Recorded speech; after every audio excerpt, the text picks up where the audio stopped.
"Sir, buy my little sister. Her life is at risk." The beggar boy shouted to the millionaire in the hospital while carrying a baby.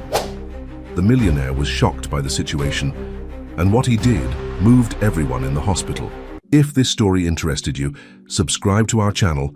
Don't forget to like this video and tell us which city you're watching us from. We'll keep going. The fluorescent lights flickered overhead in the bustling public hospital corridor. As Tommy Martinez dragged his feet forward, clutching a bundle of old rags against his chest. His small frame, barely 8 years old, swayed with exhaustion, but his grip never loosened. Inside those worn fabrics lay his entire world. His baby sister Sophia, barely 3 months old, struggling for each breath. The chaos around him was overwhelming. Nurses rushed past, their shoes squeaking against the worn linoleum floor. Patients lined the walls, some moaning in pain, others staring blankly ahead. The sharp smell of disinfectant burned Tommy's nostrils, but he pressed on, his bare feet, leaving dirty marks on the pristine floor. He had been walking for hours, searching for someone, anyone who could help. His sister's wheezing had gotten worse, and the fever that burned through her tiny body showed no signs of breaking. Tommy knew he was running out of time. Then he saw him. A tall man in an expensive charcoal suit was emerging from one of the consultation rooms, his presence commanding attention even in the crowded hallway. Everything about him screamed wealth and power, from his perfectly polished shoes to his austere expression as he checked his gold watch. Without hesitation, Tommy lunged forward, nearly stumbling in his haste. He fell to his knees before the businessman, his voice cracking as he made the most desperate plea of his young life. "Sir, please buy my sister. She'll die if nobody helps." Richard Evans, CEO of Evans Enterprises and one of the city's most prominent business figures, froze mid-step. The raw desperation in the boy's voice cut through his carefully constructed walls of indifference. For a moment, he simply stared at the dirty child at his feet, his mind struggling to process the bizarre request. "Get up, boy," Richard said, his voice stern but not unkind. "You can't sell people. It's not right." He tried to step around Tommy, but the child scrambled to block his path. "Please, sir. I'll do anything. She's so sick and I don't know what else to do." Tommy's arms trembled as he held up the bundle, revealing Sophia's flushed face. "Look at her, please. She's all I have." Richard's carefully maintained composure cracked slightly as he caught sight of the infant's labored breathing. Something about the scene before him stirred long-buried memories, echoes of another child's desperate plea, another time when he had turned away. "Where are your parents?" he asked, already knowing he shouldn't get involved. These situations were never simple, never clean. Tommy's lower lip quivered. "They're gone, sir. It's just us now. We live in the old building by the river. I've been trying to take care of her, but she got sick and I don't know how to make her better." Richard closed his eyes briefly, fighting an internal battle. He had built his empire by making rational decisions, by never letting emotion cloud his judgment. He had passed countless children like Tommy on the streets, had learned to shut out their pleading eyes and outstretched hands. But something was different this time. Perhaps it was the way the boy wasn't begging for himself, but offering the only thing of value he had left in the world. Perhaps it was the quiet dignity in his desperation, or the way he held his sister, as if she were made of precious glass. "Wait here," Richard found himself saying, surprised by his own words. He strode to the nurse's station, his authority naturally commanding attention. Within minutes he had arranged for Sophia to be examined by the hospital's top pediatrician. As they waited outside the examination room, Richard studied Tommy more closely. Despite the dirt and raggedness, there was an unmistakable intelligence in the boy's eyes, a resilience that had kept both him and his sister alive against impossible odds. "You've been taking care of her by yourself?" Richard asked, his voice softer now. Tommy nodded, his eyes never leaving the examination room door. "I feed her milk when I can get it. I wrap her up warm at night. I sing to her when she cries." His voice broke. "But it's not enough, is it? I'm not enough." The words hit Richard like a physical blow. He recognized the weight of responsibility in the child's voice, the crushing fear of failure. It was a burden no 8-year-old should have to bear. The doctor emerged, her face grave but determined. Sophia needed immediate treatment, antibiotics, oxygen, proper care. Richard noticed how Tommy's small shoulders slumped with relief when he agreed to cover all expenses. But as he watched the medical team wheel Sophia away for treatment, Richard knew this wasn't over. He couldn't just pay the bill and walk away. The image of Tommy, standing alone in the corridor, lost and uncertain without his sister in his arms, made that impossible. "Show me where you live," Richard heard himself say, even as his rational mind screamed at him to stop, to turn around, to maintain the safe distance he had always kept from others' tragedies. The setting sun cast long shadows across the crumbling facade of the abandoned building, as Richard followed Tommy through a gap in the chain-link fence. Every step took him further from the world he knew, from the comfortable certainties of boardrooms and balance sheets. The boy moved with the confidence of familiarity, navigating broken concrete and twisted metal as if walking through a palace. In a way, Richard supposed, that's exactly what this was, Tommy's palace, where he had carved out a space for himself and his sister in a world that had turned its back on them. "It's up here," Tommy said, leading the way up a staircase that groaned under their weight. "Watch your step, sir. Some of the stairs aren't good anymore." Richard's Italian leather shoes were already ruined, but he barely noticed. His attention was caught by the signs of life amid the decay.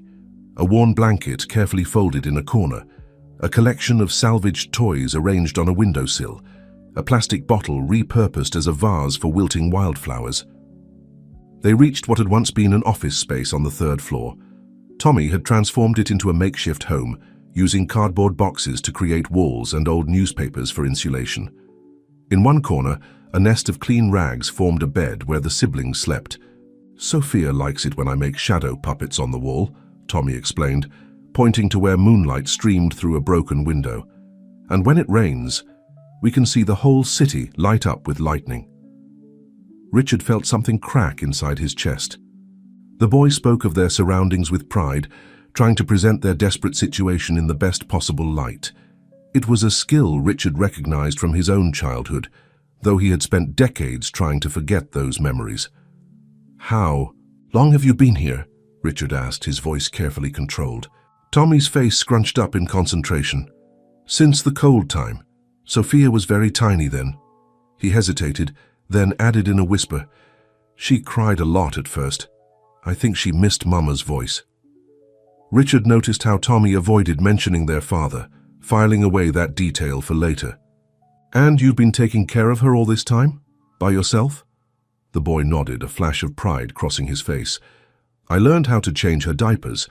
Mrs. Rodriguez from the corner store sometimes gives me old clothes and tells me how to check if Sophia's fever is too high." His expression fell. But this time nothing worked. She just kept getting sicker. Richard walked to the window, needing a moment to compose himself. The city sprawled below, a maze of lights and shadows.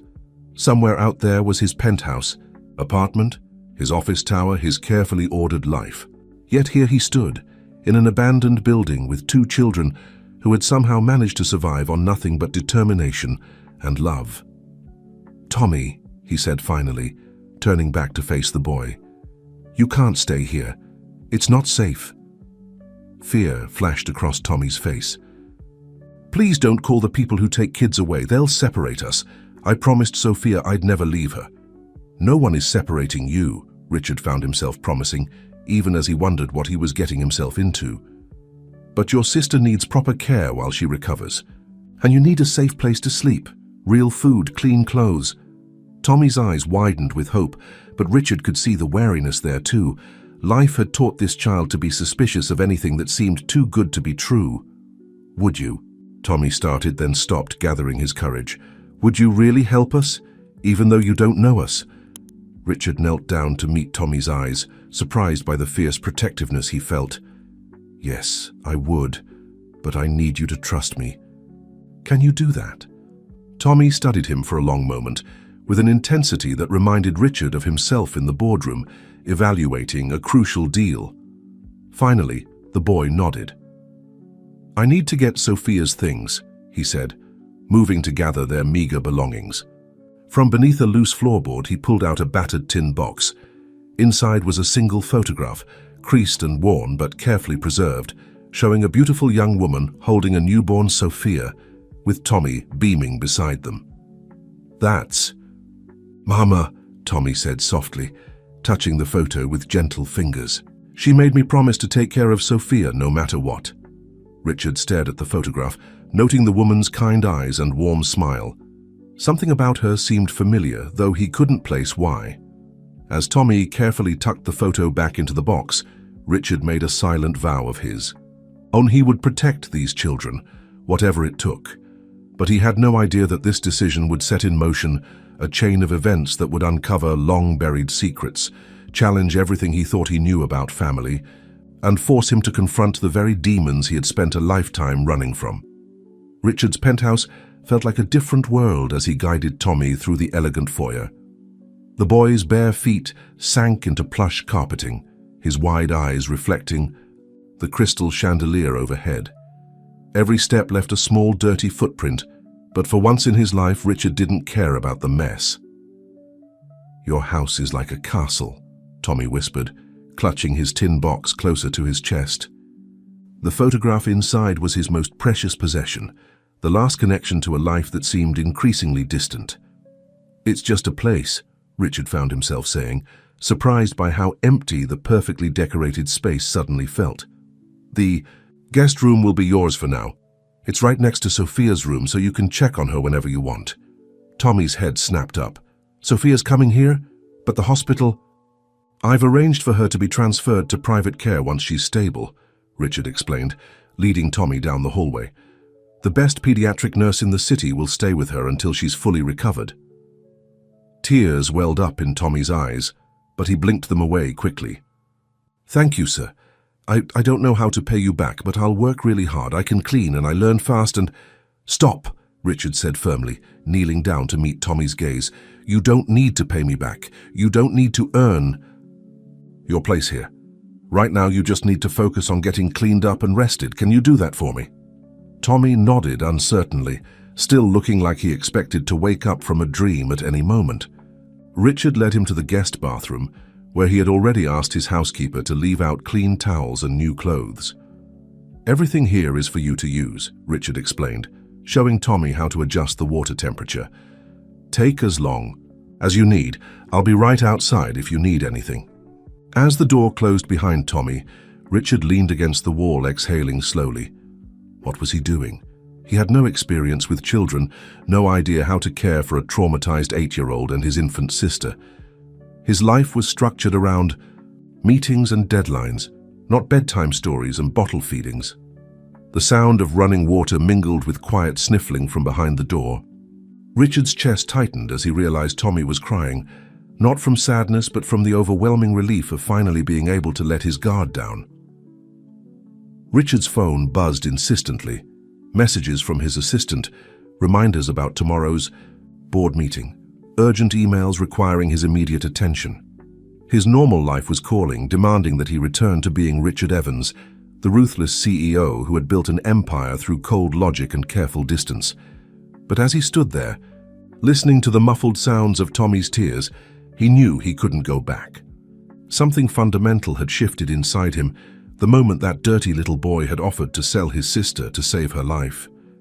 The bathroom door creaked open, and Tommy emerged in clothes that were slightly too big, but wonderfully clean. His hair, free from dirt, revealed itself to be a warm brown that reminded Richard of someone, though he couldn't quite place who. "Feel better?"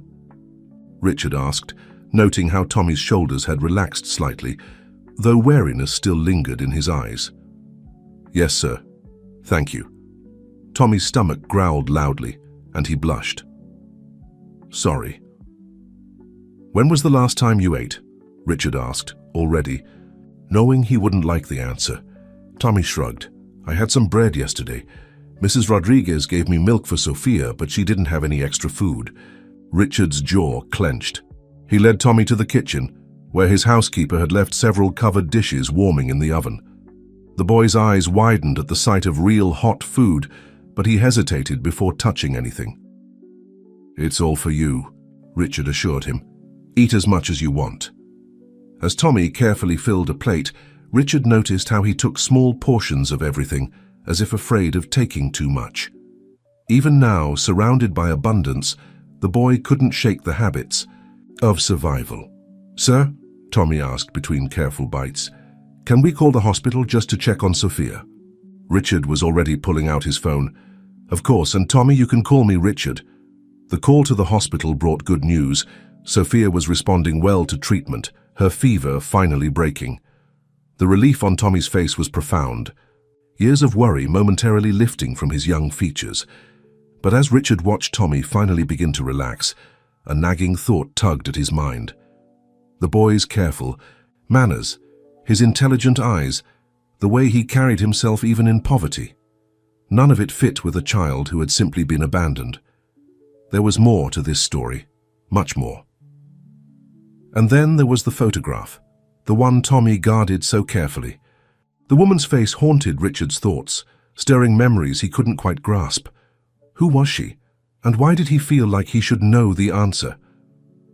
A knock at the door interrupted his thoughts.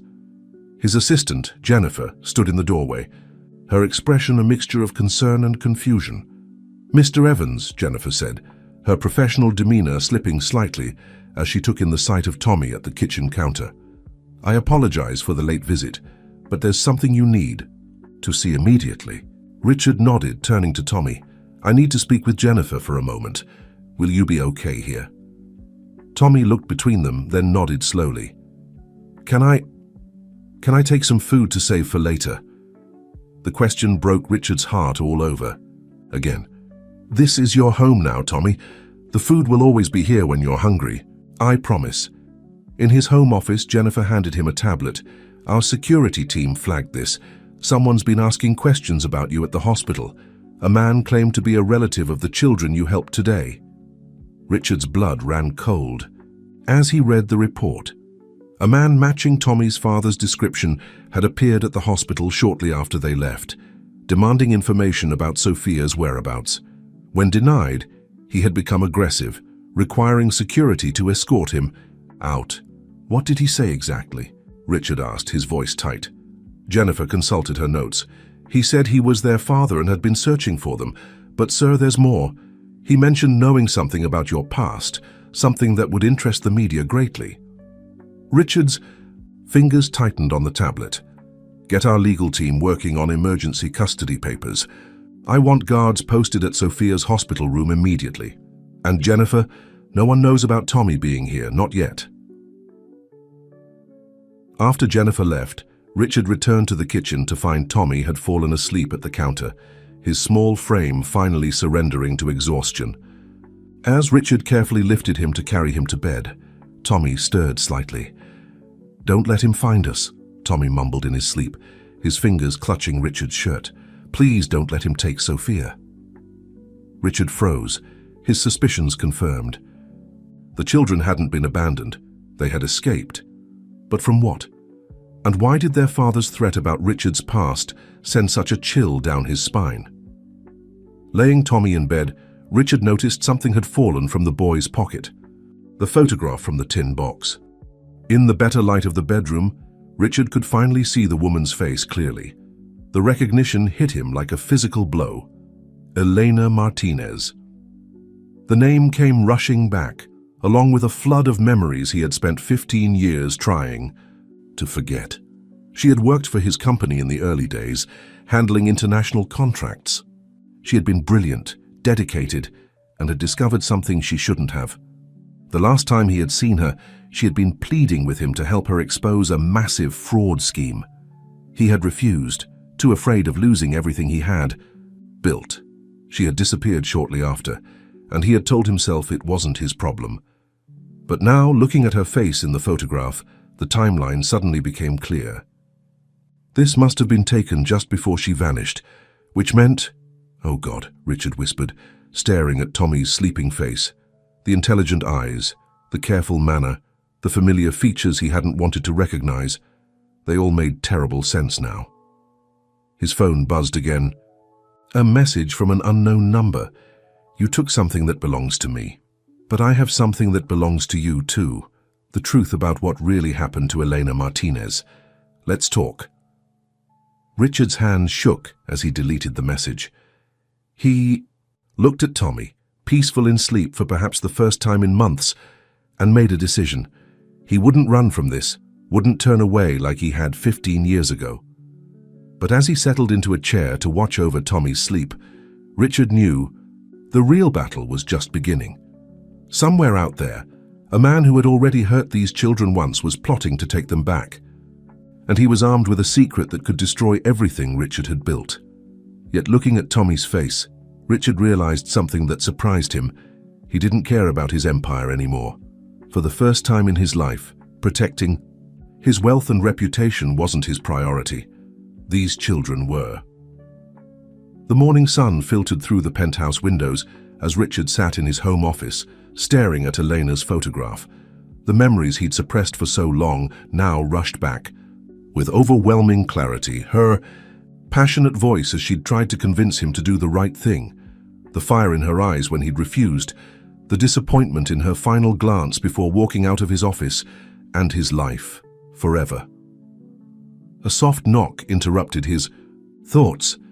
Tommy stood in the doorway, still wearing the oversized pajamas Richard's housekeeper had found for him. "I'm sorry to bother you," Tommy said hesitantly, "but the hospital called your phone. The nurse said Sophia's asking for me." Richard checked his watch, 7 a.m. He'd been so lost in thought he hadn't even heard the call. "Of course, we'll go right after breakfast."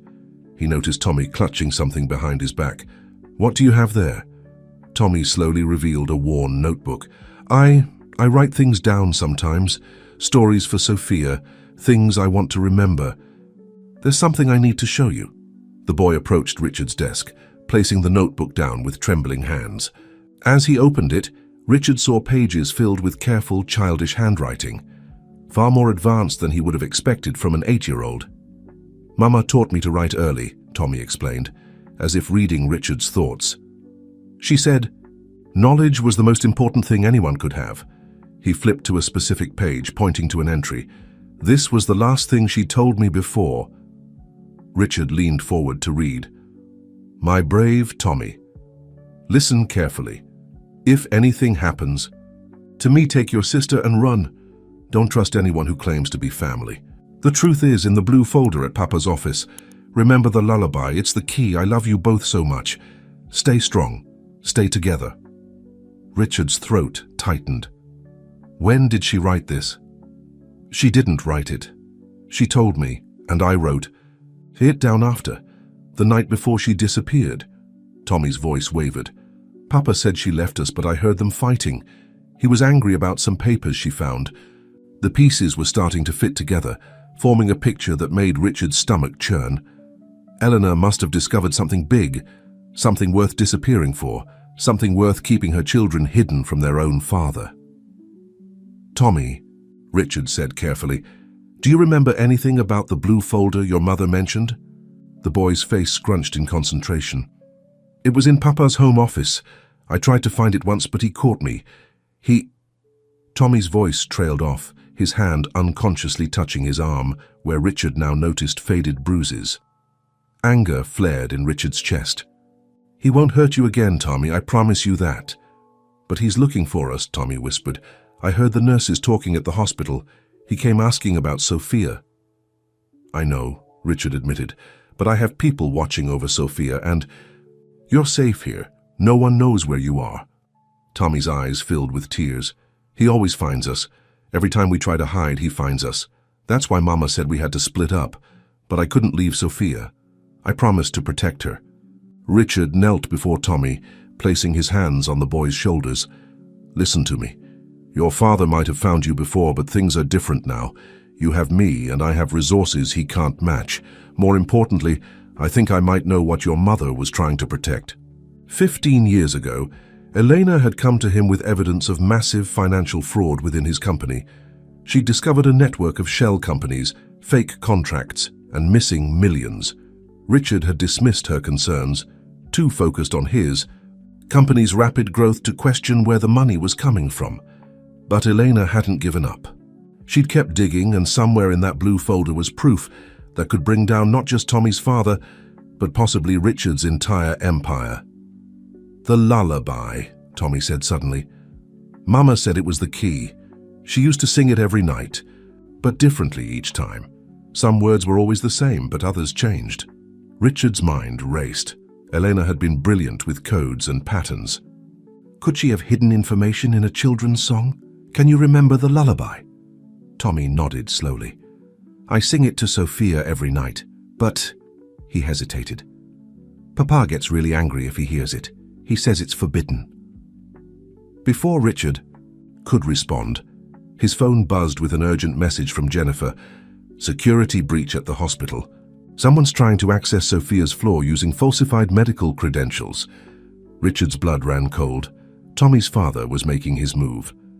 Get your shoes, Richard told Tommy, already reaching for his car keys. We need to get to your sister, now. The hospital corridor seemed endless as Richard and Tommy rushed toward Sophia's room, their footsteps echoing off the sterile walls. Richard's security team had already moved the baby to a secure floor, but the knowledge that her father had gotten this close sent chills down his spine. Tommy's small hand gripped Richard's tightly as they approached the new room. Through the window they could see Sophia sleeping peacefully, unaware of the drama unfolding around her. The private nurse Richard had hired sat beside the crib, alert and watchful.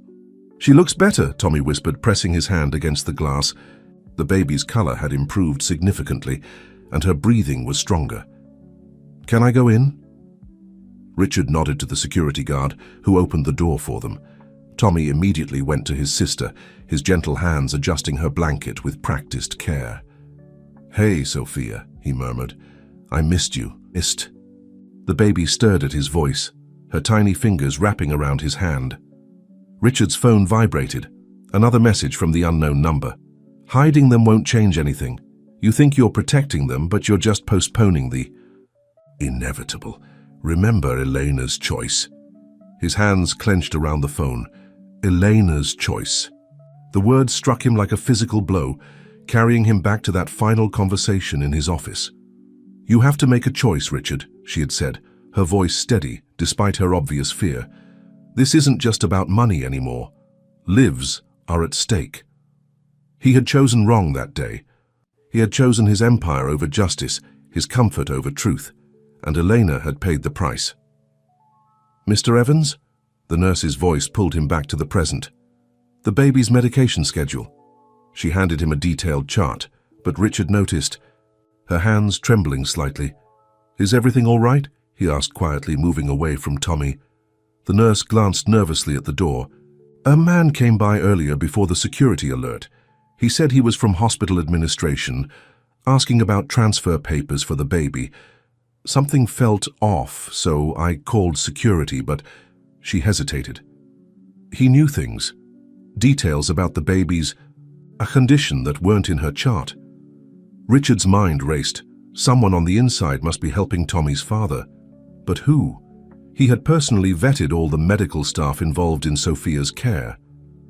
A soft melody interrupted his thoughts. Tommy was singing to Sophia, his voice barely above a whisper. Moonlight dancing, secrets hiding, numbers flowing like the tide, 2, 3, 5 in darkness riding, find the place where truth resides. Richard froze. The numbers in the song, they seemed random, but Elena had been a master of patterns. Could this be what she meant about the lullaby being the key? Tommy, he called softly. Does the song always use those numbers? The boy looked up, surprised. No, Mama changed. Them sometimes, but she made me memorize certain ones. She said they were special. Before Richard could ask more, his phone buzzed again. This time it was Jennifer. Sir, we have a problem. Someone's accessing our secure servers using old credentials, Elena Martinez's credentials. Richard's blood ran cold. Those credentials should have been deactivated years ago. Unless, Jennifer, I need you to check something. The access attempts, what numbers are they using? There was a pause. 235, sir. Repeating in different combinations. The lullaby. Eleanor hadn't just hidden information. She'd hidden access codes in a children's song, knowing her son would remember them perfectly. Tommy, Richard said urgently, what other numbers do? You remember from the song? But before Tommy could answer, The lights in the hospital corridor flickered and went out. Emergency generators hummed to life, casting everything in a dim red glow. Through the window, Richard saw figures moving in the darkness, multiple shadows approaching with purpose. The nurse reached for the emergency call button, but Richard grabbed her hand. "Don't! We don't know who we can trust."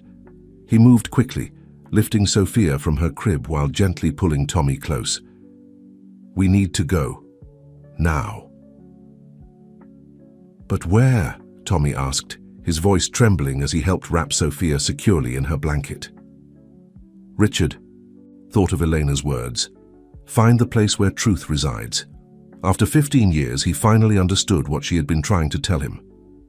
"We're going to my office," he said, leading them toward a service elevator his security team had secured. "The real one where I started my company, where your mother worked, where she hid the blue folder." As the elevator doors closed, Richard caught a glimpse of men entering Sophia's room. They were running out of time, but for the first time they had a real lead. The truth was waiting for them, hidden in plain sight for 15 years. The question was, could they reach it before Tommy's father caught up with them? The old Evans Enterprises building stood in stark contrast to the gleaming skyscraper that now served as the company's headquarters. Located in the city's industrial district, the converted warehouse held the humble beginnings of Richard's empire and possibly the key to Elena's disappearance. Richard parked his car in a hidden service entrance, carefully lifting a sleeping Sophia while Tommy stayed close to his side. The night security guard, an elderly man named Frank, who had worked there since the company's founding, raised his eyebrows at the unusual group, but said nothing as he let them in. "The emergency power should still work," Richard said, leading them through dark corridors. Their footsteps echoed off bare concrete walls, stirring memories he'd long suppressed. This was where it had all started, where he'd built his first success, where he'd first met Elena, and where he'd made the decision that had haunted him for 15 years. Tommy looked around with wide eyes. "Mama worked here?" "Yes," Richard replied, approaching a heavy door marked Archives. This was her office. He gestured to a small room filled with filing cabinets. "She handled all our international contracts from this very desk." The boy walked slowly into the space, his hand trailing along the dusty desktop. "It feels like her," he whispered. "She used to smell like old papers and coffee."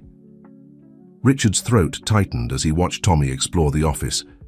Sophia stirred in his arms, making soft baby sounds in her sleep. The weight of her tiny body, the trust with which she curled against his chest, made his next words even more difficult. "Tommy, there's something I need to tell you," he began, settling into Elena's old chair. "Something about your mother and about my part in what happened to her." But before he could continue, Tommy's attention snapped to something on the wall. "Look!" he exclaimed, pointing to a faded children's drawing pinned to a corkboard. "I drew that." Richard moved closer, shifting Sophia gently. The drawing showed stick figures, a woman with long dark hair, a small boy, and a circle that might have been a baby.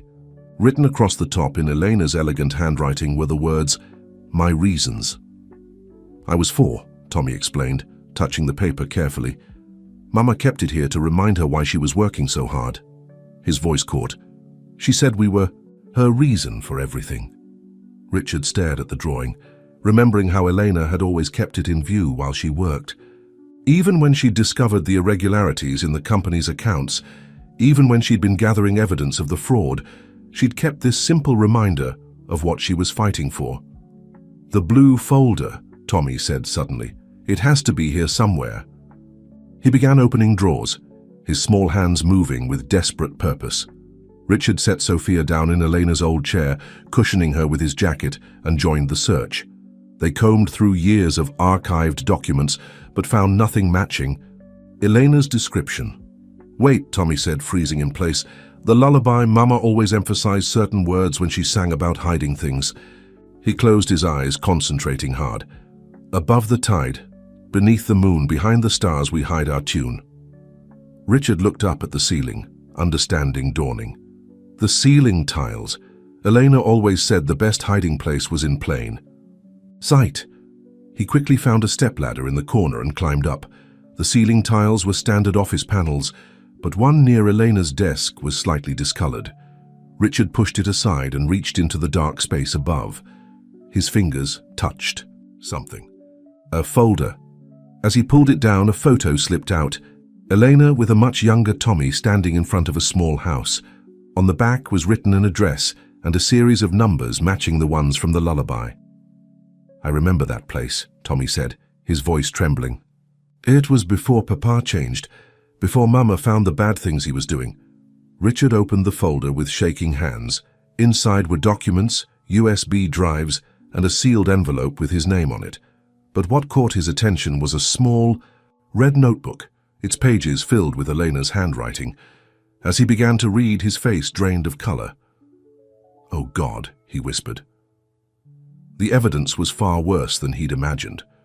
The fraud hadn't just been about money. It was about human trafficking, about using the company's legitimate shipping contracts to hide something much darker. A sound at the door made them both jump. Frank, the security guard, stood there, but his familiar, friendly expression was gone, replaced by something cold and calculating. "I really wish you hadn't found that," he said, reaching inside his jacket. "The boss has been waiting 15 years to get those documents back." Richard's blood ran cold as he realized their mistake. Frank wasn't just a loyal employee. He was working for Tommy's father, and they were trapped. Time seemed to slow as Richard assessed their situation. The archive room had no other exits.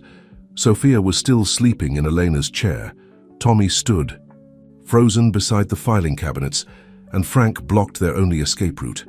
"The folder, Mr. Evans," Frank said, his voice unnaturally calm. "Just hand it over, and we can all walk away from this. No one needs to get hurt." Richard's mind raced. He needed to keep the children safe, but he couldn't let these documents be destroyed. Not again. Not after what Eleanor had sacrificed to preserve them.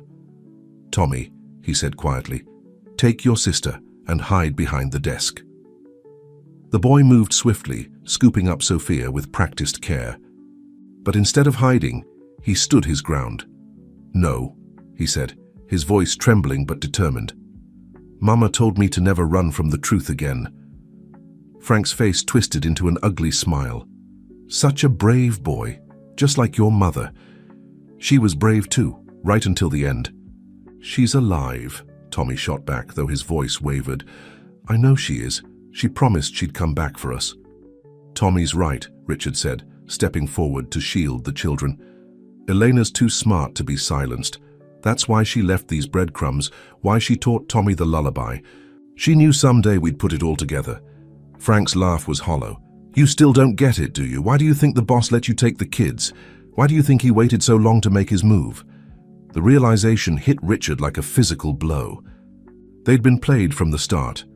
Tommy's father had wanted them to find the documents, to lead him straight to the evidence he'd spent 15 years trying to locate. "He used his own children as bait," Richard said, disgust rising in his throat. "Business is business," Frank shrugged. "Now last chance, the folder." But Richard had noticed something Frank hadn't. Tommy was singing softly, almost under his breath. The lullaby, but different numbers this time, and something was happening in response. The old security system, the one Elena had helped design 15 years ago, suddenly sprang to life. Emergency lights began flashing, and a loud alarm blared through the building. Frank's composure cracked. "What did you do?" "Mama built back doors into everything," Tommy said, a fierce pride in his voice. "She taught me how to use them. The numbers aren't just a code, they're commands."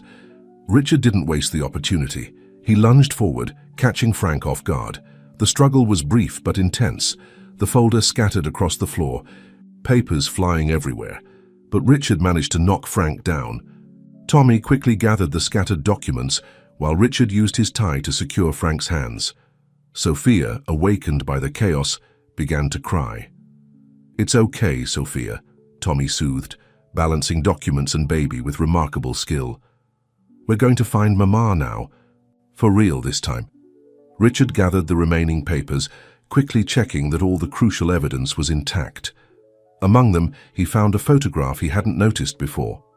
Eleanor standing in front of a small cafe, dated just 6 months ago. She's in Costa Rica, Tommy said, looking at the photo over Richard's shoulder. That's what the last numbers in the lullaby mean. Coordinates. More footsteps echoed in the corridor outside.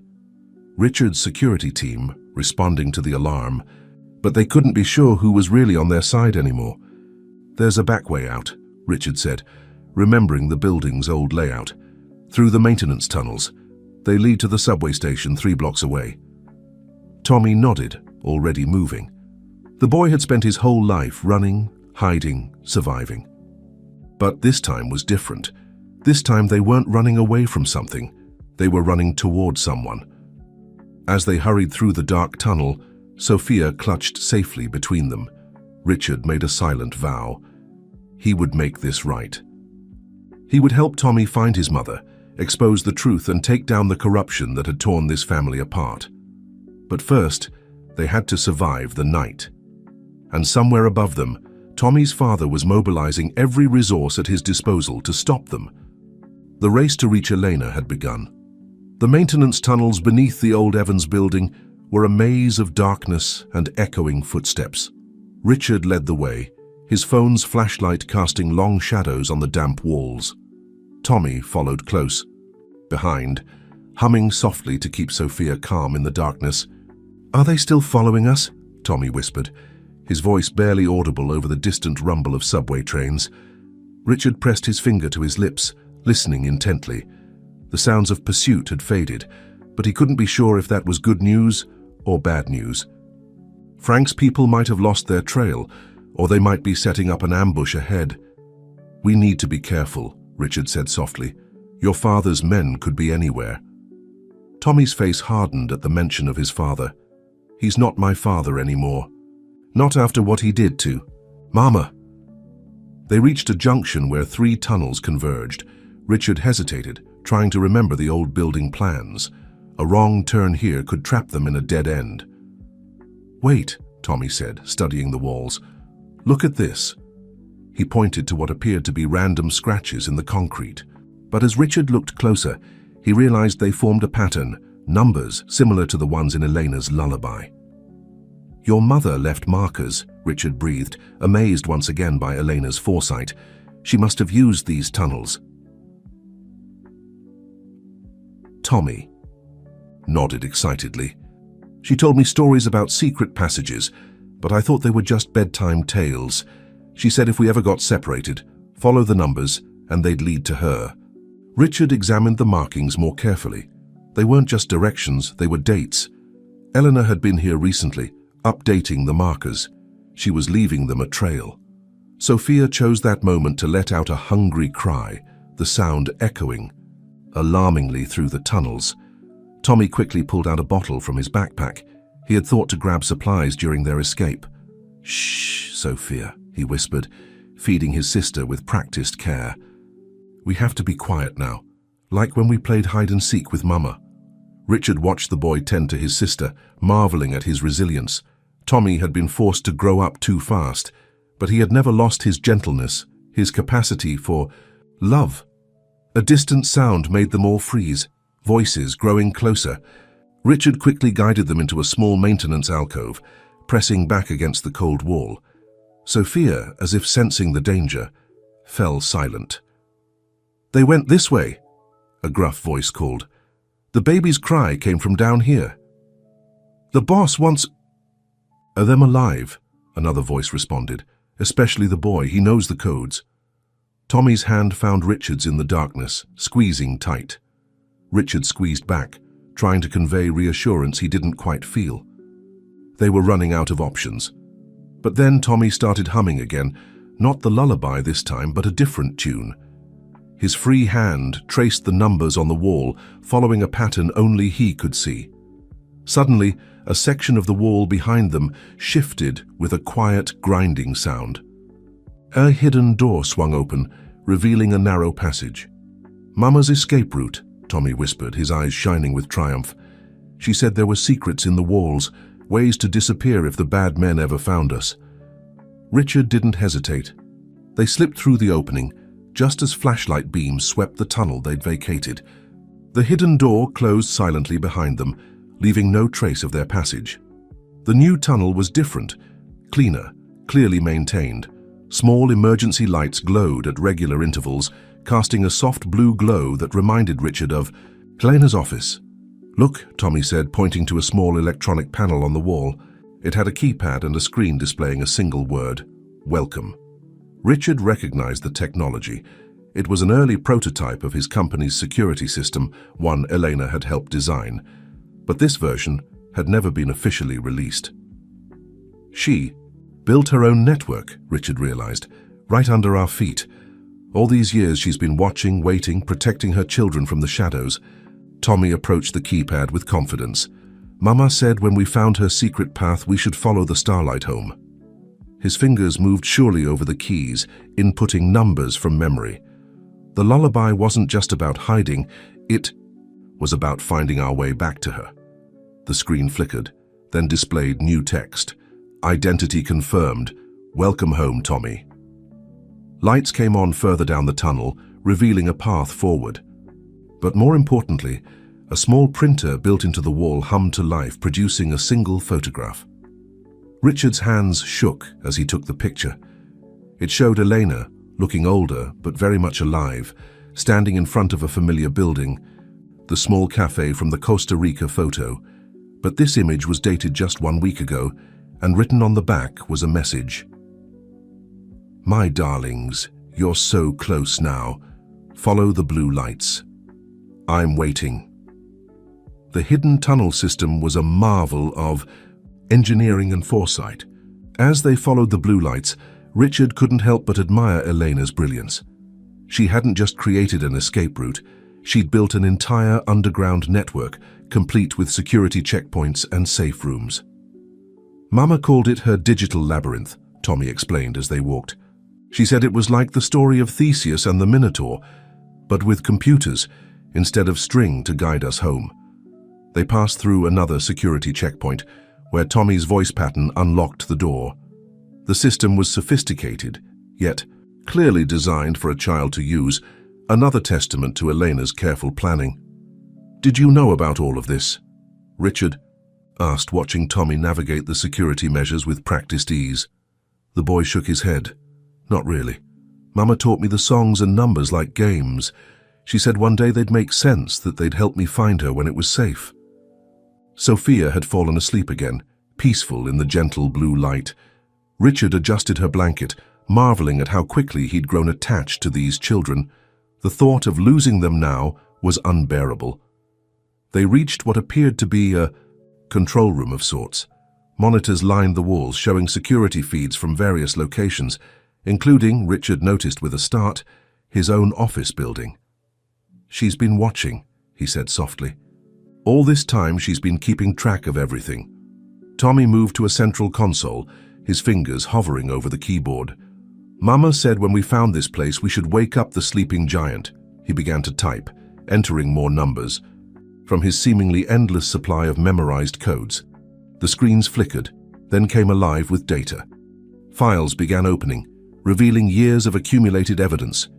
Not just about the fraud Richard had discovered, but about a vast network of corruption that reached into the highest levels of corporate and government power.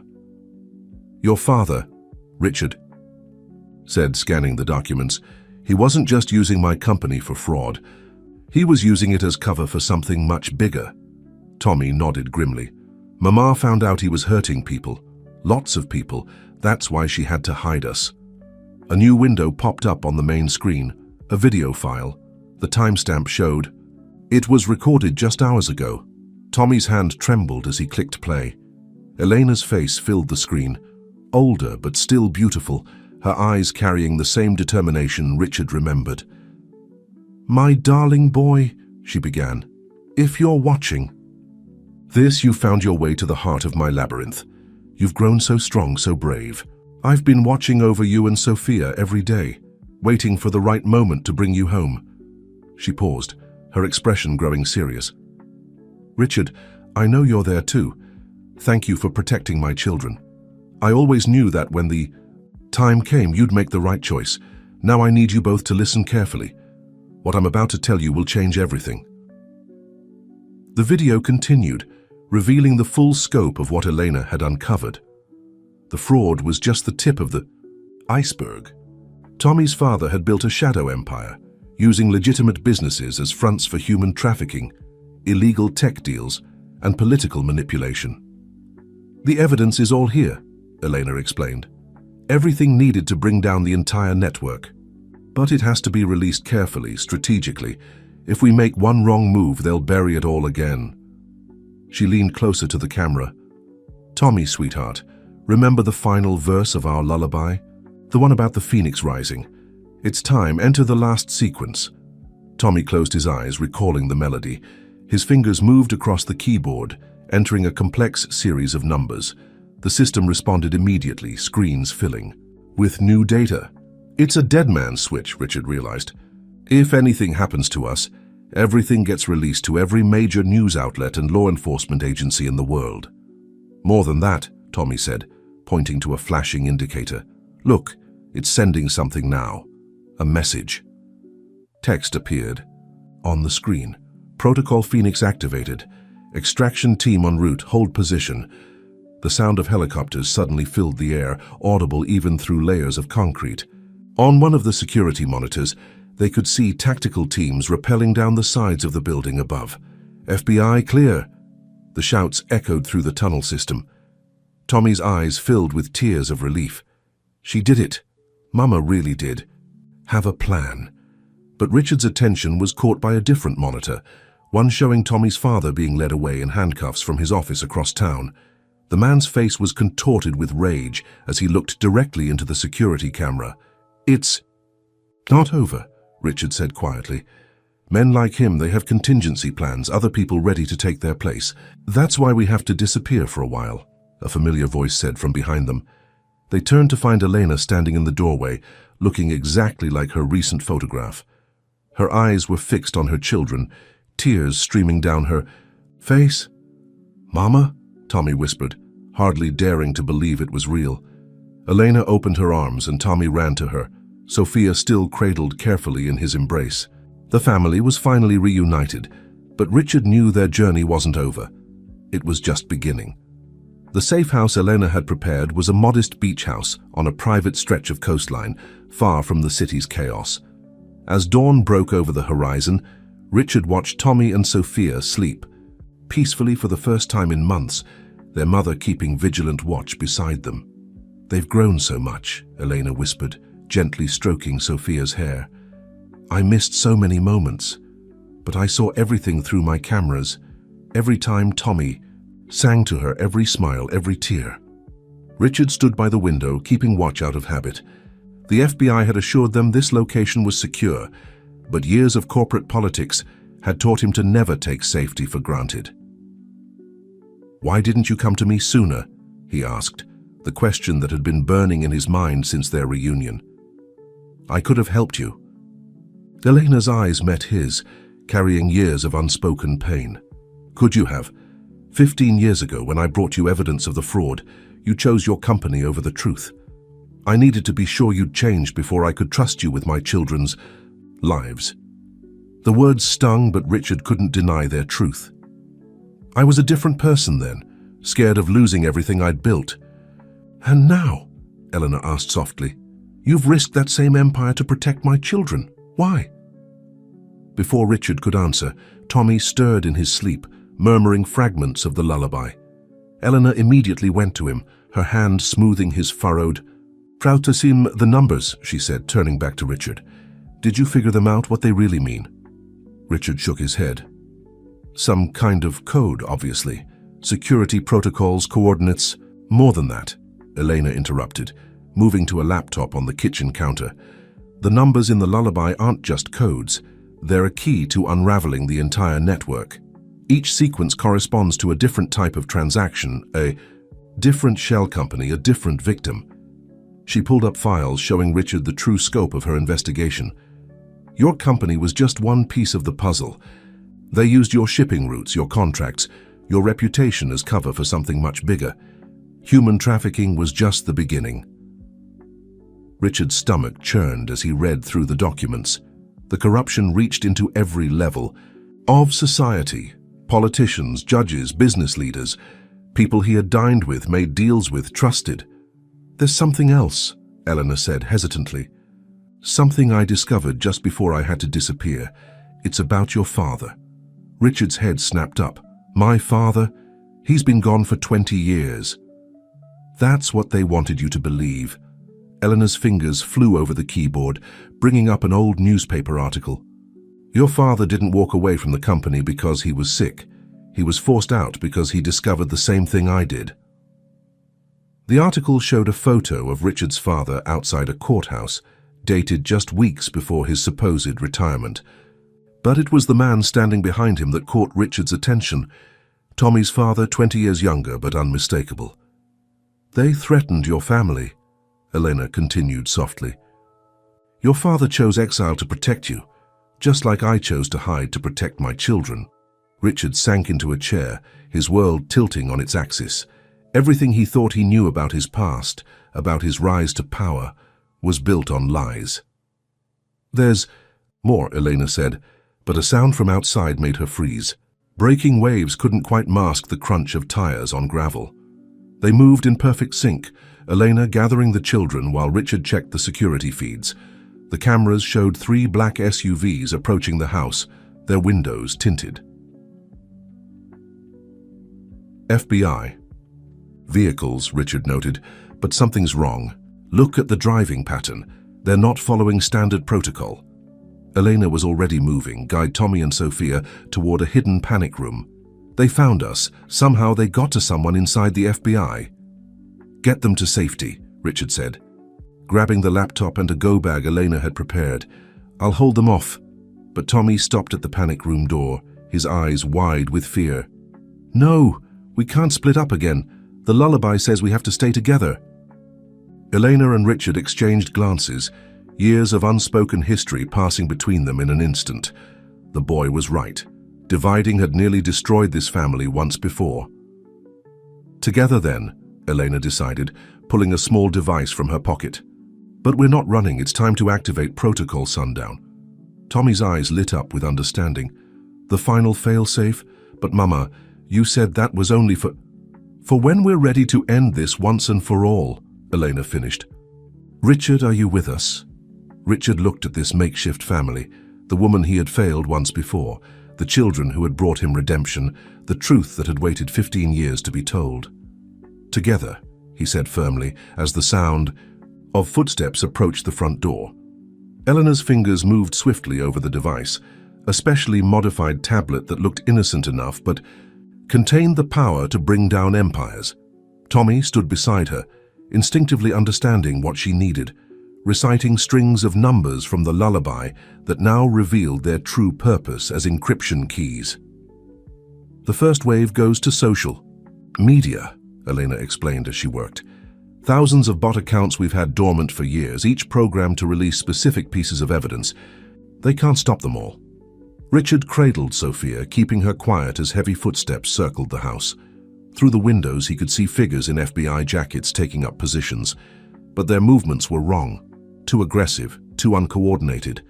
For real federal agents. "Second wave targets financial markets," Elena continued. "Every fraudulent transaction, every shell company, every bribe, all exposed simultaneously.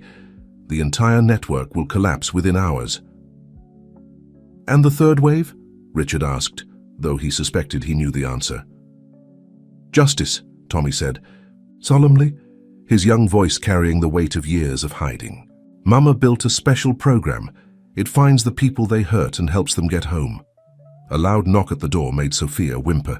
Richard held her closer, humming softly. He had learned the lullaby too over these past few days. "Federal. Agents, open up." Elena's smile was fierce as she pressed the final sequence. "They're too late. Protocol Sundown is already activated. In 3 minutes, everything goes public." The door burst open and men in tactical gear poured in. But Elena, Richard and the children made no move to run. They stood together, facing their attackers with calm determination. "Step away from the computer," the lead agent ordered, his voice carrying a hint of desperation.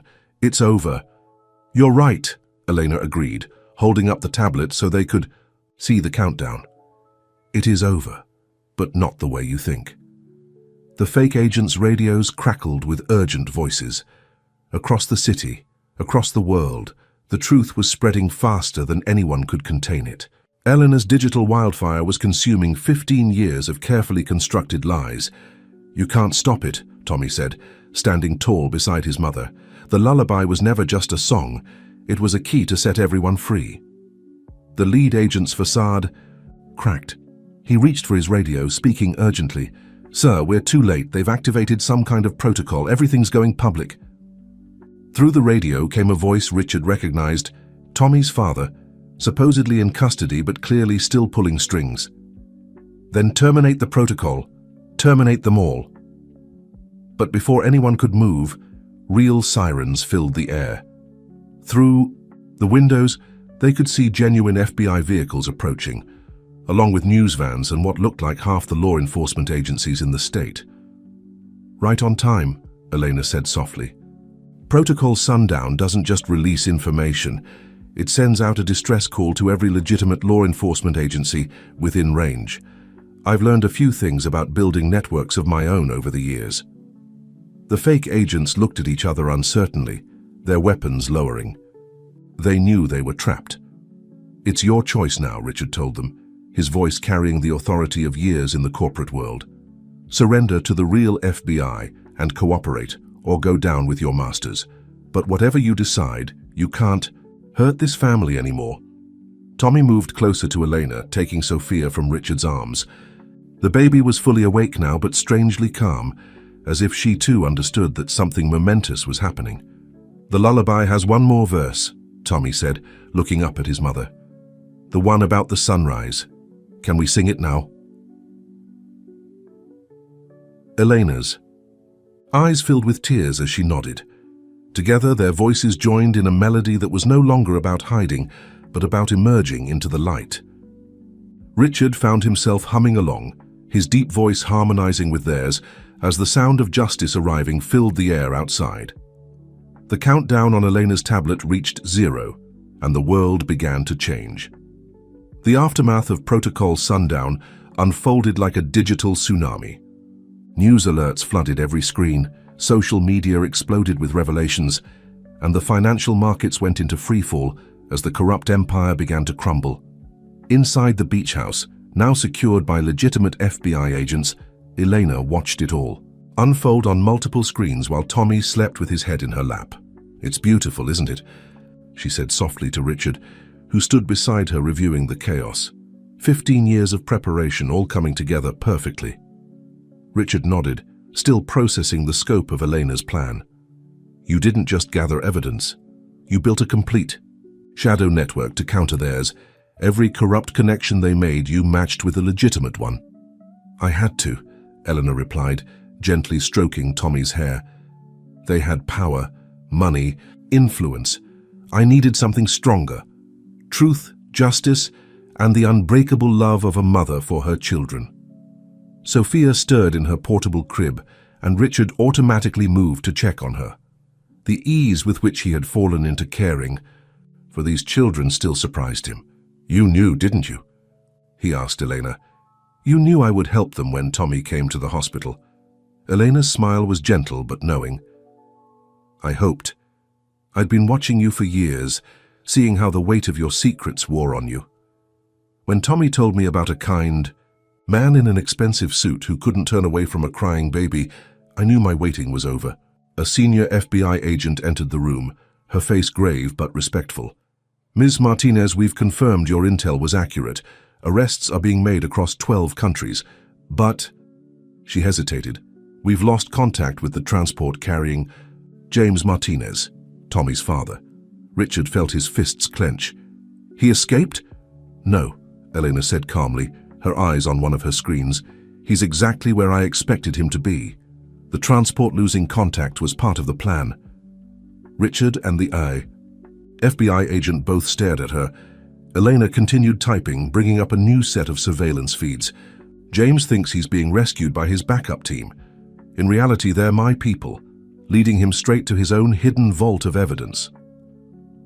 On the screen, They watched as a group of armed men escorted James Martinez into a secure facility. His face showed triumph, believing he was about to retrieve his insurance policy against prosecution. "In about 2 minutes," Elena explained, "he'll open his vault and find it empty. Everything he thought was safely hidden has already been copied and distributed, and in his rage he'll reveal the location of the one piece of evidence we still need." Right on cue, James began shouting at his supposed rescuers, his composure completely shattered. In his ranting, he mentioned a specific safety deposit box at a bank in Switzerland.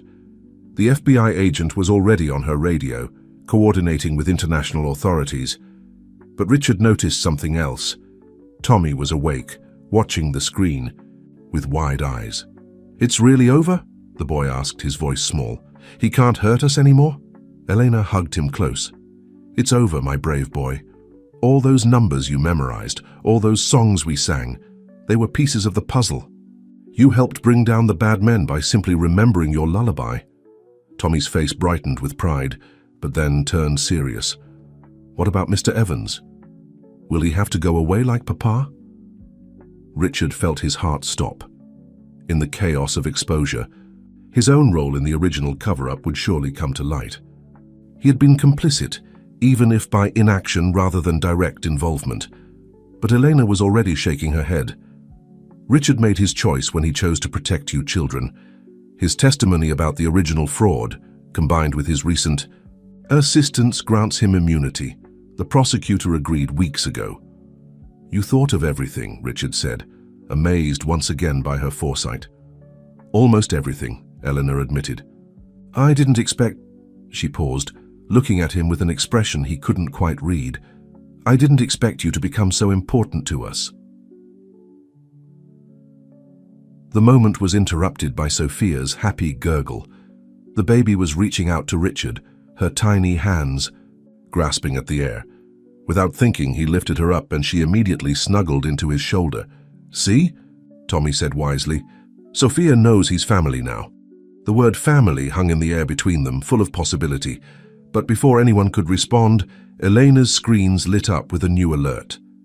The Swiss bank vault had been opened, revealing the final piece of evidence, a complete list of every person involved in the trafficking network, including powerful names that had so far remained hidden. "Launch the final protocol?" Tommy asked, already moving to the computer. Eleanor looked at Richard, a question in her eyes. He nodded, understanding what she was really asking. Whatever came next, they would face it together. "Launch it," Eleanor confirmed. "It's time for the whole truth to come out." The sun was setting over the ocean when the last of the FBI agents finally left the beach house. The day's events had made headlines worldwide. Corrupt networks exposed, trafficking victims rescued, powerful figures led away in handcuffs.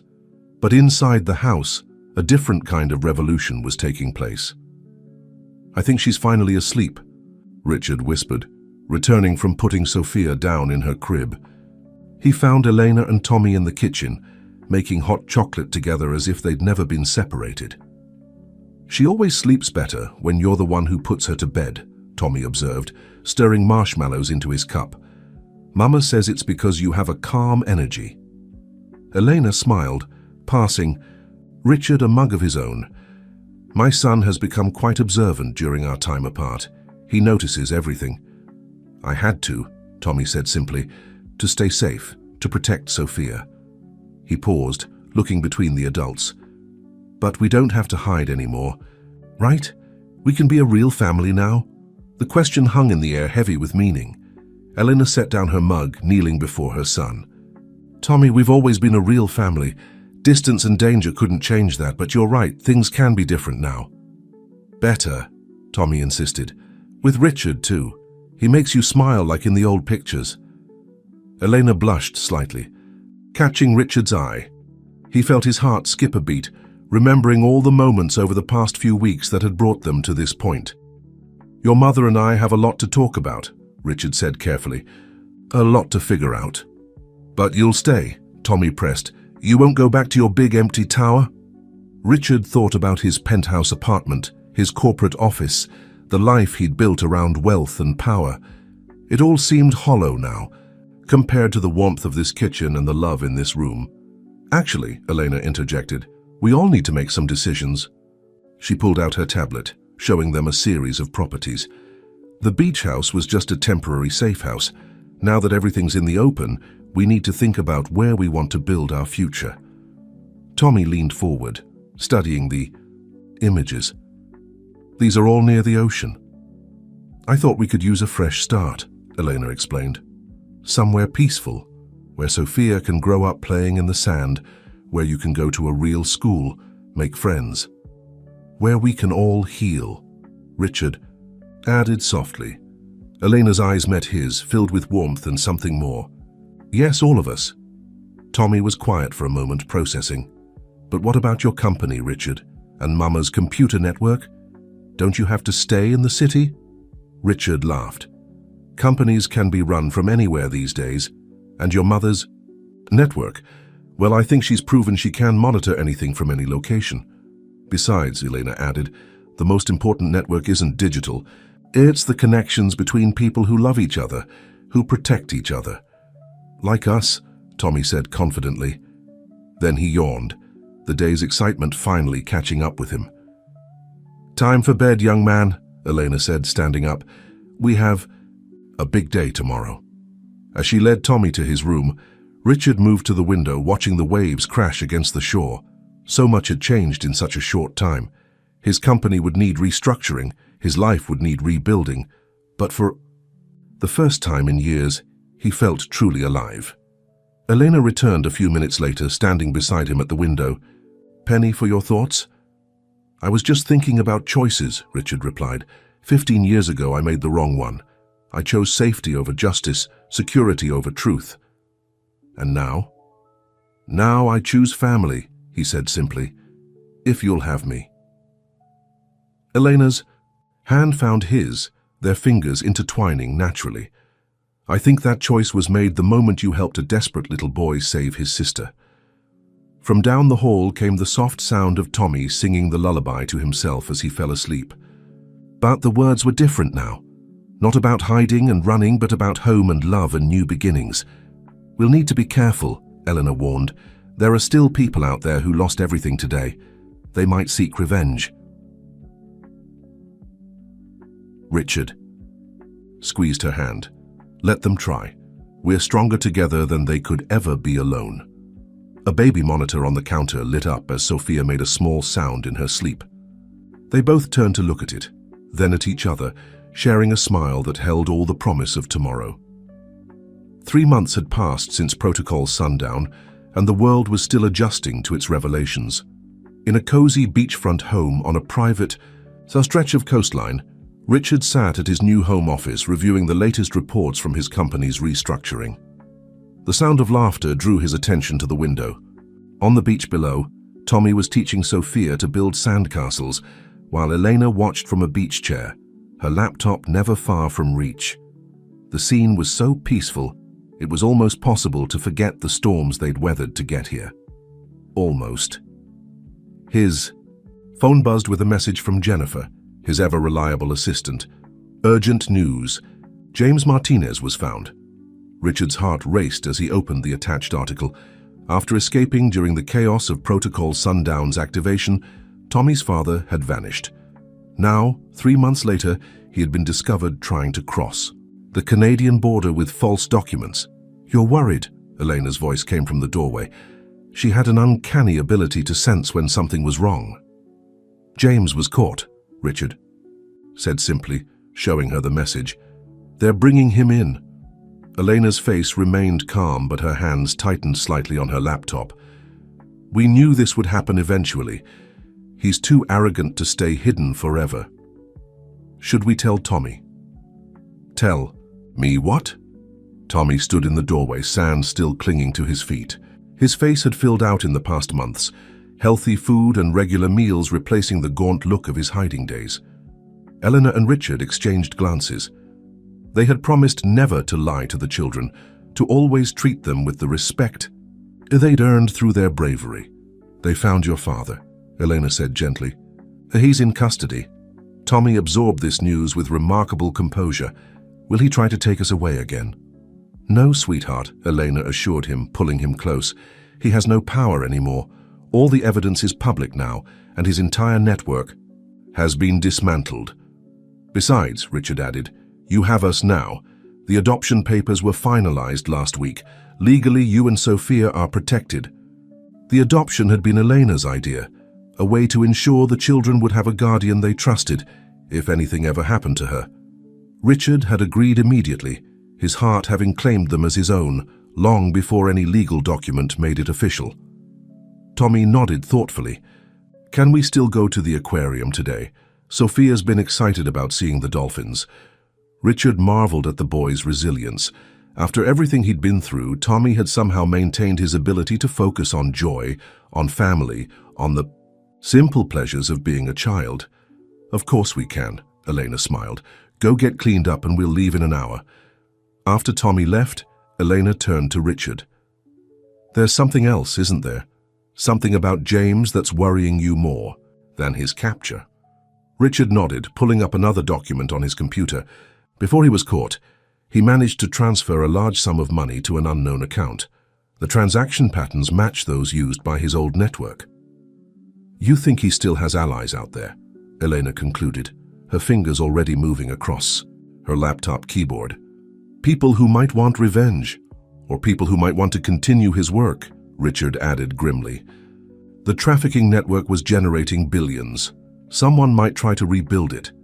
Elena's screen filled with code as she accessed her monitoring systems. My network is still active, watching for any signs of their old patterns. If anyone tries to restart the operation, we'll know. But, Richard prompted, hearing the hesitation in her voice, but we might need to be more proactive, she admitted. James knows things about the company, about your father, about what really happened 15 years ago, if he decides to talk. Let him, Richard said firmly. I've made peace with my past mistakes. The truth can't hurt us anymore. Elena smiled, touching his hand. The truth is what set us free. But there's still one piece of it we haven't shared. Something I discovered just before implementing Protocol Sundown. She opened a file on her laptop, showing him a series of documents that made his blood run cold. Your father didn't just disappear 20 years ago. He's been working against James's network the entire time, building his own resistance movement. He's alive, Richard whispered, staring at surveillance photos that clearly showed his father, older but unmistakable, meeting with government officials in various countries. Very much alive, Elena confirmed, and he wants to meet his grandchildren.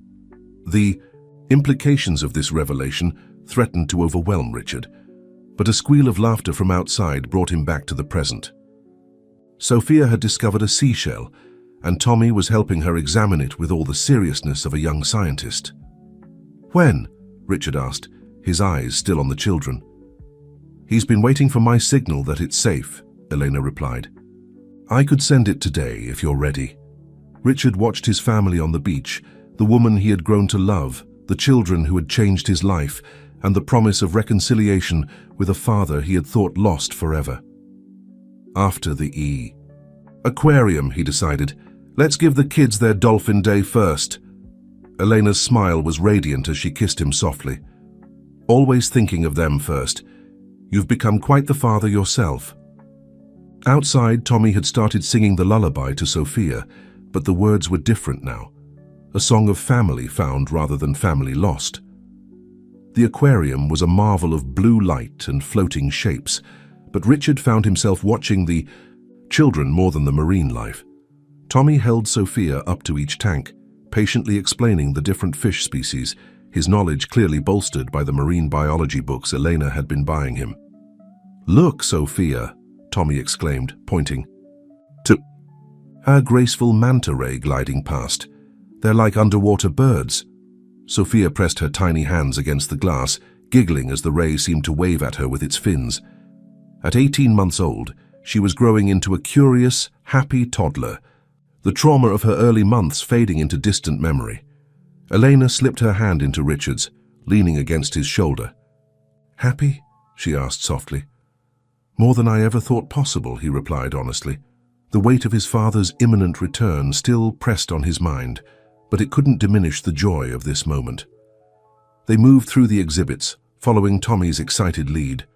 The boy had developed a particular fascination with ocean life since moving to the beach house, spending hours reading about marine ecosystems and conservation efforts. "Did you know?" Tommy was telling Sophia as they watched tropical fish dart through coral formations.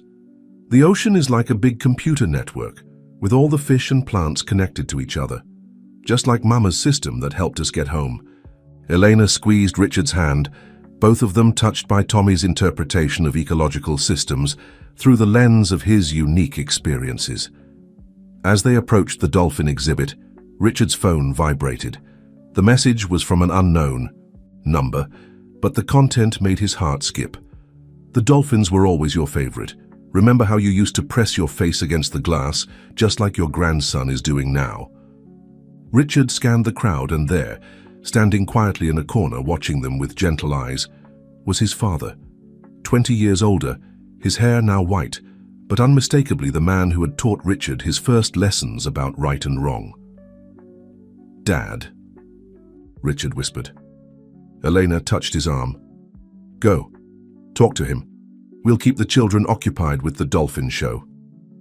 Richard moved through the crowd as if in a dream. His father waited patiently, a soft smile on his weathered face. "You did well, son," Robert Evans said as Richard approached. "Better than I did. You chose the right path even if it took you a while to find it." "Why didn't you tell me?" Richard asked, his voice thick with emotion. "All these years, why didn't you let me know you were alive?" "Would you have believed the truth back then?" Robert replied gently. "About the trafficking, the corruption, how deep it all went. You needed to discover it for yourself to make your own choices." "I almost made the wrong one," Richard admitted, "when Elena first came to me with evidence." "But you didn't," Robert interrupted. "When it really mattered, when those children needed you, you chose love over fear, truth over power, just like Elena did." They both turned to watch the dolphin show. Tommy was explaining something to Sophia, his hands moving animatedly while Eleanor watched them with obvious pride. "They're remarkable children," Robert observed. "Tommy has his mother's intelligence and his sister's best interests always at heart. And little Sophia, she has your smile, you know, the same one you had at that age." Richard felt tears prick his eyes. "Would you like to meet them, properly?" "I'd love nothing more," Robert replied. "But first, there's something you need to know. The work isn't quite finished." "James's old network," Richard guessed. "You've been tracking the remnants." Robert nodded. "There are still people out there trying to rebuild what we destroyed. They won't stop just because their leader was caught." "Let them try," Richard said firmly. "We're stronger now. Together." "Yes, you are," Robert agreed, pride evident in his voice. "And now you have me too, if you want." Richard's answer was interrupted by an excited shout. "Richard, the dolphins are doing tricks. You're missing it." Tommy was waving from the front row, his face lit with joy. Sophia bounced in Eleanor's lap, clapping her tiny hands at the aquatic display. "Go," Robert said softly. "Be with your family. We have time now to talk about everything else." But Richard shook his head, taking his father's arm. "Come with me. Meet your grandchildren. The rest can wait." As they joined Elena and the children, Tommy looked up curiously at the older man. Something in Robert's gentle eyes must have resonated with the perceptive boy because he suddenly smiled. "You look like Richard," Tommy observed. "Are you his papa?" "I am," Robert replied, kneeling down to the boy's level. "And I hear you're quite good with numbers and codes." Tommy's eyes lit up. "Mama taught me. Want to hear the lullaby? It's different now. It's about family and dolphins and love." Robert glanced at Richard, who nodded encouragingly. As Tommy began to sing softly, his voice mixing with the sounds of splashing water and happy dolphins, Richard felt the last pieces of their family puzzle finally falling into place. The reunion at the aquarium had marked the beginning of a new chapter for the extended family. Robert Evans had moved into a cottage near the beach house, becoming a regular part of their daily lives. His experience in fighting corruption, combined with Elena's technical expertise and Richard's business acumen, created a formidable team dedicated to preventing the revival of James's network. One peaceful morning, as Robert taught Tommy to fish off the private dock, Elena's monitoring systems triggered an alert. She sat at her command center, frowning at the screens as Richard entered with Sophia in his arms. "What is it?" he asked, recognizing the concern in her expression. "Multiple hits on our warning system," Elena replied, her fingers flying over the keyboard. "Someone's trying to access the old network's communication channels. They're using new encryption, but the patterns are familiar." Richard settled Sophia in her play area before joining Eleanor at the monitors. "James's people?" "No," Elena said grimly. "This is different, more sophisticated. Look at these signatures." The data streams flowing across her screens showed complex patterns that seemed vaguely familiar to Richard. Then it hit him. They resembled the security protocols his own company had used back before Elena had exposed the corruption. "These are corporate security measures," he said slowly. "High-level ones." Elena nodded. "Someone with access to major corporate resources is trying to rebuild the network, not from the criminal side, but from the legitimate business world." A soft knock at the door made them both turn. Tommy stood there, his fishing lesson apparently finished. His expression was serious beyond his years. "I know those patterns," he said quietly. "Papa used to make me memorize them before Mama helped us escape. He called them business insurance." Richard and Elena exchanged concerned glances. They had been careful not to discuss the ongoing investigation around the children, wanting to give them a chance at a normal life. But Tommy's unique knowledge could be crucial. "What do you remember about them, sweetheart?" Elena asked gently. Tommy approached the screens, his eyes scanning the data with remarkable comprehension. "They're like puzzle pieces. Each part connects to something else. Papa said they were worth more than money." He was right. Robert's voice came from the doorway. "Those protocols were designed to hide connections between legitimate businesses and criminal enterprises. I spent years trying to unravel them." Richard studied the patterns more closely. "These new attempts, they're coming from multiple points, but they all have something in common." He pointed to a recurring sequence in the data. "This is a trademark. Of Morton Industries." Elena's eyes widened. "The company that tried to buy out your shipping division last year." "The same," Richard confirmed. "They were very persistent, even after I refused their offer. Now we know why." "They're trying to recreate the smuggling routes," Robert concluded, "using legitimate business acquisitions to rebuild the trafficking infrastructure." Tommy had gone very quiet, his hand unconsciously reaching for Sophia's. The baby girl caught her brother's serious mood and crawled over to him, pulling herself up, using his leg for support. "They won't find us, will they?" Tommy asked, his voice small but steady. "Never," Elena said firmly, pulling her son into a hug. "We're safe here, but we need to stop them from hurting other families." Richard watched the embrace, his heart aching for the burden of knowledge these children carried, but then he noticed something in Tommy's expression, not fear, but determination. "The lullaby had more verses," Tommy said suddenly. "Parts Papa didn't know about. Mama added them later when she was teaching me about the network." Elena straightened, her eyes sharp with interest. "What kind of verses, Tommy?" "About the money, trails, how to follow them back to their source." Tommy closed his eyes, recalling the melody. "Through shadows deep and waters wide, follow where the numbers hide." Robert was already moving to another computer, pulling up financial records. The boy's right. The patterns in his song, their financial tracking codes. "Elena, you, brilliant woman, you hid the keys to tracking their money in a child's lullaby." "Not just tracking," Elena said, her fingers moving faster over the keyboard. "Those codes could let us freeze their assets before they can establish new routes."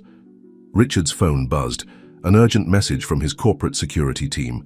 Morton Industries had just launched a hostile takeover bid for Evans Enterprises. "They're making their move," he said grimly, "trying to force their way in through the front door." But Eleanor was smiling, a fierce, triumphant expression. "Let them try. What they don't know is that we've been waiting for this. Protocol Sunrise is ready." "Sunrise?" Richard asked, surprised. I thought sundown was the final protocol.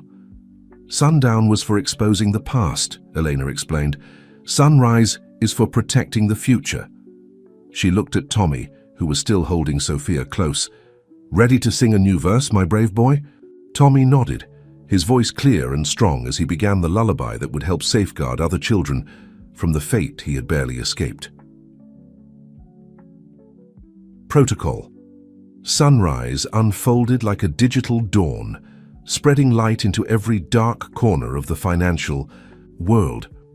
As Tommy sang the complex sequences hidden in his lullaby, Eleanor's systems translated them into action, freezing suspicious accounts and exposing hidden connections. Richard watched in amazement as the hostile takeover attempt by Morton Industries imploded in real time. Their stock prices plummeted as evidence of their criminal intentions became impossible to hide. The beauty of Sunrise, Elena explained as they worked, is that it doesn't just stop them, it prevents anyone from trying the same thing again. The protocols Tommy's singing are being encoded into global financial security systems. Robert had set up a secure line to his international contacts, coordinating responses across multiple jurisdictions. Law enforcement teams are moving in worldwide.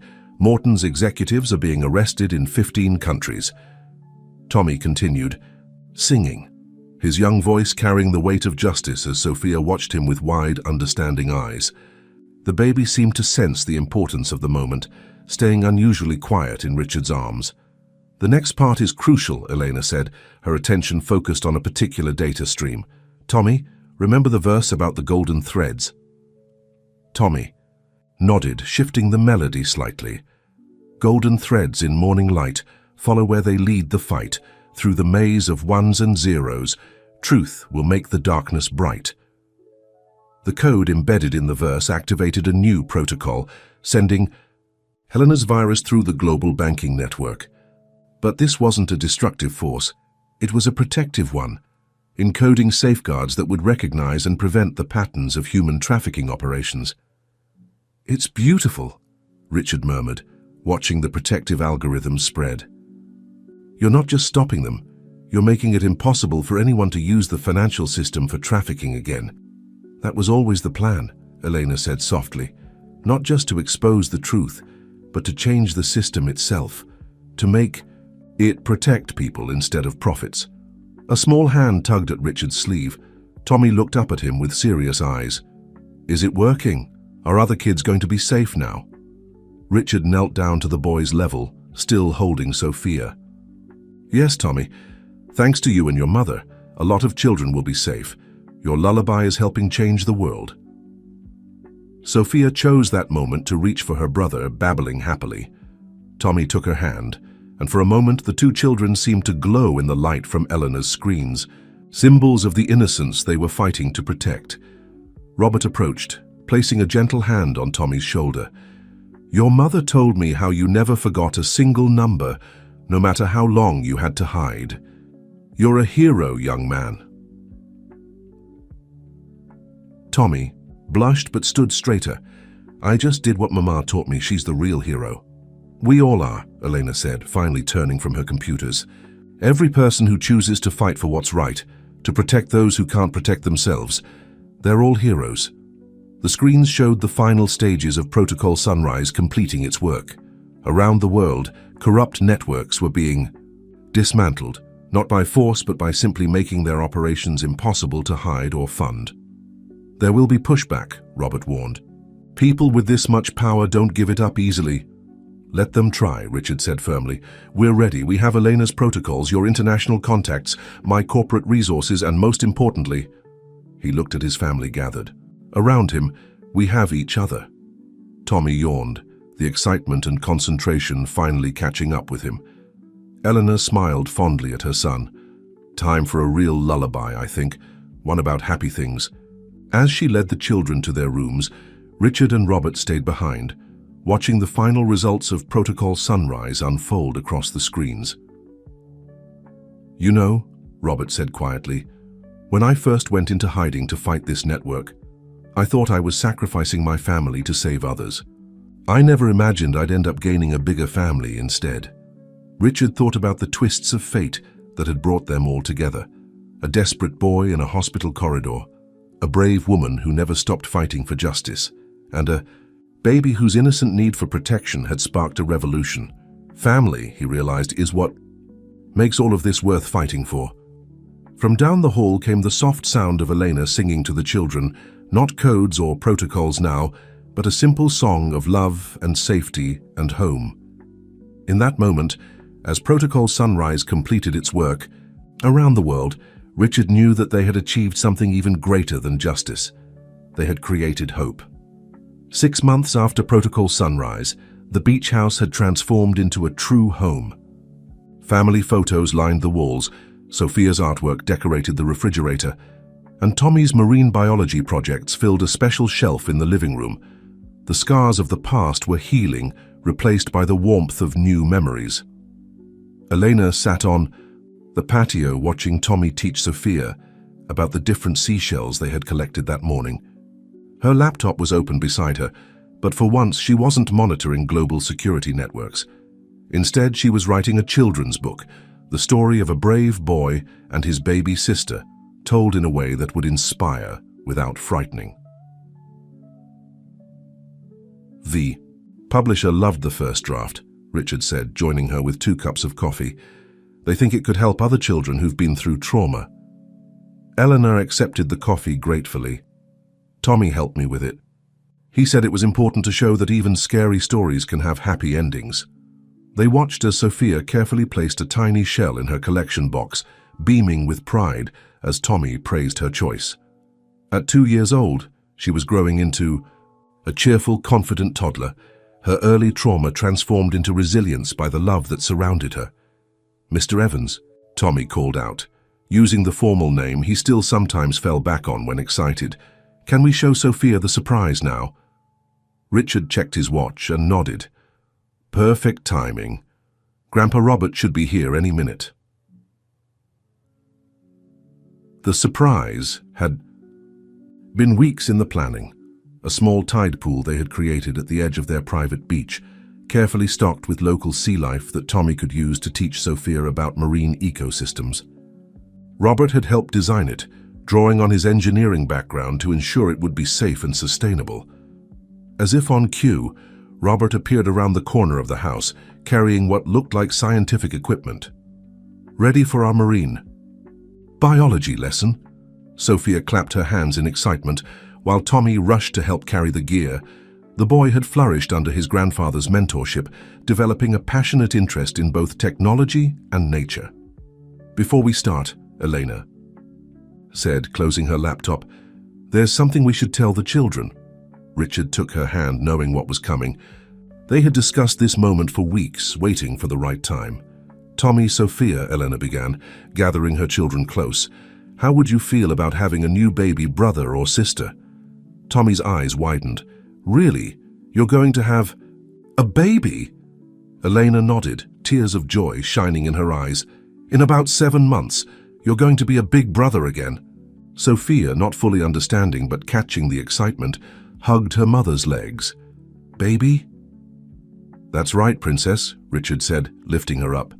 "You're going to be a big sister, just like Tommy is your big brother." Tommy was quiet for a moment, processing the news. "Will I teach the baby the lullaby too?" "A new version," Elena assured him. "One about family and love and the ocean. No more hiding codes, just happy songs for happy children." Robert watched the scene with misty eyes. "Life has a way of coming full circle," he said softly. "From darkness to light, from fear to love." "Speaking of which," Richard added, "we have something else to share." He pulled out an envelope from his pocket. "The International Court just released their final ruling. James and his remaining associates will never be able to hurt anyone again. Their assets have been converted into a fund for helping trafficking victims." "And Morton Industries?" Tommy asked, showing his deep understanding of recent events. "Transformed," Elena explained. "Under new leadership, they're using their resources to fight trafficking instead of enabling it. Your lullaby helped change not just the system, but the people within it." Sophia, growing restless with all the talking, pointed eagerly at the tide pool. "Fish? Show fish." They all laughed. the serious moment breaking into joy.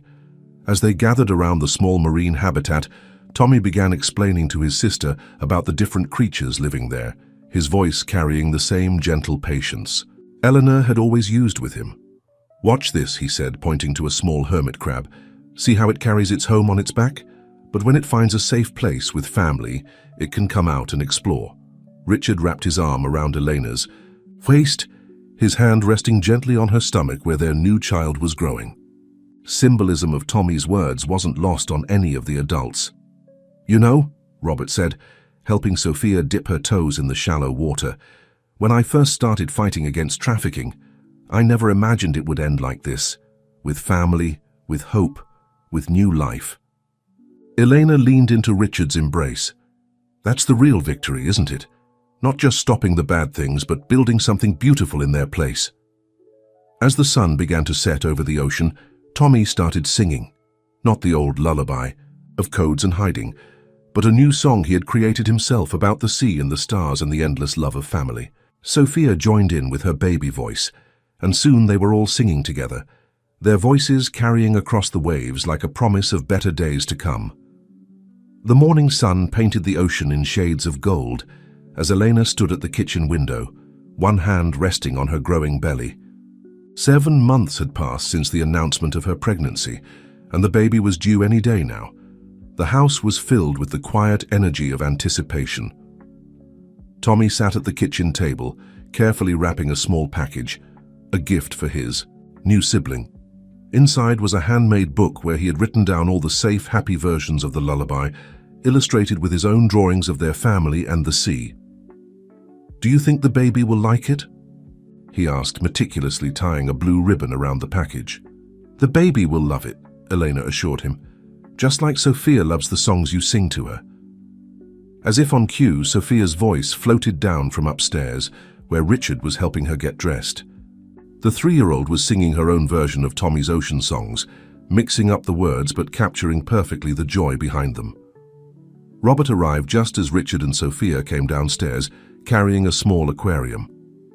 "A welcome gift for the new arrival," he explained, setting it up in the living room. "Something to watch and wonder about." Inside, tiny seahorses danced among swaying seaweed, their graceful movements almost hypnotic. Sophia pressed her face against the glass, enchanted. "Pretty," she declared, "for baby." The family gathered around the aquarium, watching the peaceful scene within. These quiet moments had become precious to them all, reminders of how far they had come from the days of fear and hiding.